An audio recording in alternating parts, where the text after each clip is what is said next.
wax ci manque de professionnalisme bi samay dégg ci suñu ay affaire gars yi di ko seetaan affaire bi di avancé bu ñu seetaanee man wax naa bu yàgg boo xoolee ay yeneen interview yu ma def wax naa bu yàgg bu ñu deful nànk Sénégal dinañ fi dof la ba nit ñi di jee ay film pour noonu ñu koy filmer di ko diffuser fan lañ jëm su fekkee ne loolu nag nit ñi d'accord nañ ci acca nañ ko dem def d'accord ñi nga xamante ni bëgguñu ko mais su jaree laa la bis dafa nang su jaree ñu bàyyi aar dem jaayi soble wala tomate wala pomme de terre ñu dem jaay ko ñu bàyyi aar parce que bu fekkee loolu ci des loolu du aar loolu du aar loolu la loolu yëfu bandi la du aar man su commencé nii ah sëñ Ngagne du aar sëñ Ngagne sëñ Ngagne man bu continuer nii man léegi ma bàyyi man aar bi waaw père yow bu ma bàyyi de barki salaatul faatiha bisu man damay bàyyi billaahi wallaahi tallaahi su continuer nii damay bàyyi sama diine moo ma gënal aar su ma duggee ci bàmmeel kenn du ma fekk damay julli damay woor ñun ay jullit la ñu bu fekkee loolu damay may milliard soxla non may ma tur sëñ Ngagne ñun ay jullit lañu bokk ci xeetu Seydina Mohamed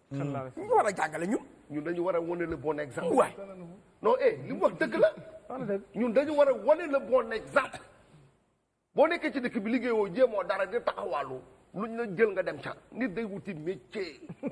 billaay dañuy retourné waat ci base bi. non dafa neexul ba neexul mais gis nga nit. yàlla moo sant ne jaamu leen ma te dem liggéey yi. aar bu doxee métier la sëñ nga yëngu de. waaw. li jëntewul ñuy liggéey parce que aar moo ciy bay waaram mu dox ba mu ciy dimbali ay doomu adama. ku ko bëgg a tilimal nga door ko. man barki Seydina Mohamed am di. fay nañ ma publicité sangara dama ko wax mu dégg man ay millions mais ki ma ko proposé dem ni ko mais yow da nga ma yab man may jaamu yàlla bokk ci xeetu Seydina Mohamed nga ji ma jël di ma fay ay 10 millions ma defal ma poster pendant ma téye sangara naan nii dama ko doon duma barki Seydina Mohamed 10 millions xaalis la mais gis nga ni da ngay sauvegarder so honneur ñi fi nekkoon doon ay kilifa ci réew mi xam nga mooy may pourtant nag Sénégal. waaye wax lu baax nit ñaa ngi. bisu nañ ci bàggale non bisu bu ko nag bisu bu nekk dama damay dolli juste ci. waaw bala ngaa dolli bàyyi ma àggale bala nga dolli bisu ne ko jéemal góor ngay doon dirigé nag mais dañuy bàyyi yow ku jéemal góor ngay doon parce que ñun bisu suñu problème mooy waaw ñun ci xeetu yonent bi lañ bokk bu ñu doonoon ay beneen xeet lu ñu neex def mais ñun suñu xeet civilisation la laajte sellal gëm sa bopp jaamu yàlla liggéey loo am dimbali doomu aadama yi Sénégal fam benn jàngoro bu fi dugg xam mooy lan iñaan les gens sont méchants non barki Seydina Mohamed bu ñu gis nit kuy dem mais pour lan yàlla ni kii nii laa koy def nga ni kii du am di ko taasal di ko gàkkal di ko tuumaal topp ko bañ ko bàyyi te mu gën a foofu dañ leen fonk suñu ndey ñu bëre ngi nit alku kenn déggutu leen wala ñoo torox wala mënuñoo yore benn million mooy seen ndey dafa liggéeyul seen baay yaa ngi dégg nañ leen fonk suñu ndey fonk suñu baay ñoom ñooy première plat bala ngaa dem ci sëriñ di ko tarbiyu man million bu ma naa jox sama sëriñ ma jox ko sama ex sama papa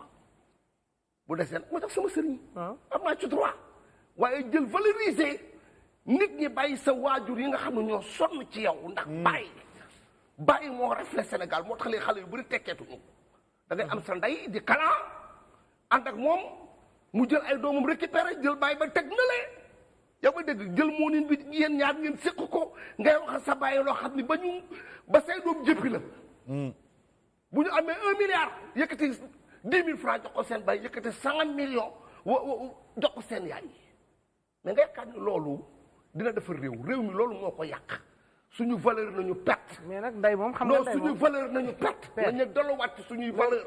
nday moom aar li koy defar yonent bi moo ko waxoon ba muy ñetti yoon nday. aar li koy doo dëgg la nday mais tam bàyyi ci la ah ñu waxante dëgg. bu dul woon bàyyi lambaay ñaaw. mais père damay ñëw ci yéen ñaar ñu waxante dëgg. yéen ñaar li ngeen wax nga ni peut-être affaire bi continuer nii. Big Taf ma am benn point bu ma nekkoon ci Père Zora. waaw parce que loolu muy wax noonu. peut-être ñu bari ñu ngi koy dund fii comme ni mu koy wax.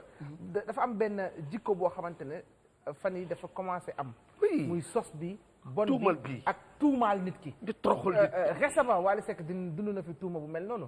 te moom mii wax naan fay nañ ko publicité sàngara mu bañ. billahi Wally Seck bu la joué lu mu baal ba rëy du jël xaalisu sàngara. waay yow. boîte bi lu mu rëy na nit ki jënd table 1 million tey ñu jaay bouteille champagne